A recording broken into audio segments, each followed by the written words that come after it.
El suicidio de Alan García es una declaración trágica de culpabilidad que busca evadir la justicia.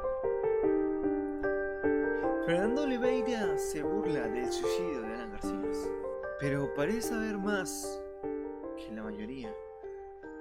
Para los que no sepan quién es este personaje, seré breve al contar su participación con todo este tema. Fue el único hasta la fecha que dijo cada uno de los errores que tuvo Alan García en su gobierno. Él afirmó en otro video que fue un cobarde por el suicidio.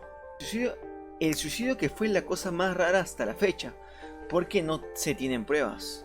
Solo el video que viste al principio, donde se le ve con un revólver. No hay pruebas suficientes para consolidar el suicidio. Es un revólver K-49. En contexto, el video narra de que la policía intervino a Alan García en su casa. Luego él sube hacia su recámara. De ahí se corta el video. No hay más explicación. No sé si el video es actual o antiguo. Lo que sí se sabe es que es el único registro no afirmado que se tiene de Alan García.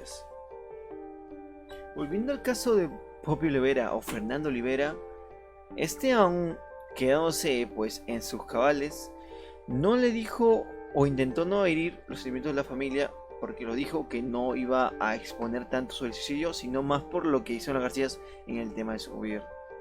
Una cosa muy rara es que la gente no notó lo que dijo ese señor. Para mí, de las personas que le tienen más rencor a Alan García.